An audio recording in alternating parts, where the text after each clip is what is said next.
Hello viewers, Luke here. This video is a guide on how to use the Sraw, also known as the Sraw, in Battlefield 4. What exactly is the Sraw? Well, it's an engineering gadget that's primarily designed to be used to take out tanks, although it can be used for any type of vehicle, and of course infantry. The Sraw is laser guided, which allows its projectile to be manoeuvred or steered while it is airborne. So, how do you manoeuvre the rocket once it's been fired from the launcher? Well, keep looking down the sight of the launcher once the rocket's been fired, keep the crosshair on what you want to hit, and the rocket will travel to where the crosshair is pointed. You can move the crosshair to a different target while the rocket is airborne, and the rocket will direct to that new target. The rocket will of course explode once it comes into contact with anything that obstructs its flight path. The Sraw can also lock onto targets that have been designated by team members that use laser designation equipment. The Sraw has some limitations. The slow speed of the rocket makes you vulnerable to attack while you're stood there looking down the sight of the launcher. You can move while aiming down the sight of the launcher, but not much and not very quickly.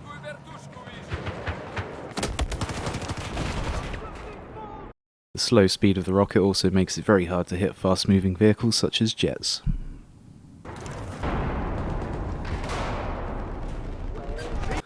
The Sraw is limited on ammo, and you will be running around after an ammo guy trying to get him to give you ammo, but nothing new there, I guess. It is possible to accidentally kill yourself with the Sraw, so watch out for that. Usually this happens when you hit something that is too close to you. Sometimes the rocket seems to return to the point of origin after it has been fired.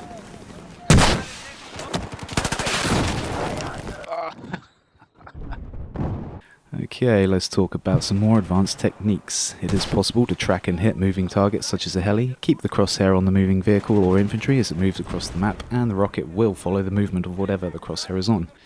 If the rocket misses on the first pass, you can keep the crosshair on what you want to hit, and the rocket will try to turn around and come back to the target again, as long as it does not hit anything else on the way.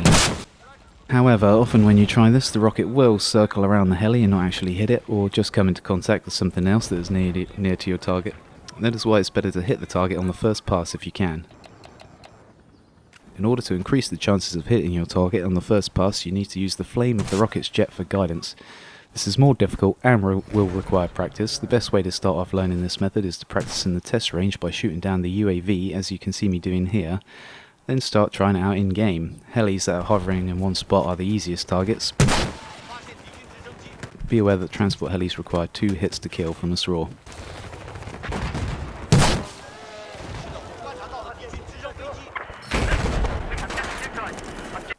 It is possible to put the Sraw rocket into orbit around something on the map, although this is not really useful for anything.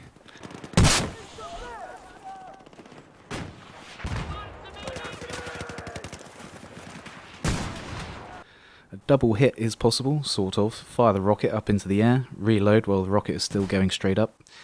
Point your crosshair onto the target and wait for the rocket to come back down and hit your target. After it hits, immediately fire the second rocket straight at the target. Again, best to practice this on the test range. The Sraw can be hip-fired, although it is much harder to hit anything by hip-firing the rocket, and it will only go in a straight line. When shooting infantry with the Sraw, it is best to hit the ground near the infantry, especially if you're on a higher point than your infantry target. Some people do manage to jump out of the way of the rocket though.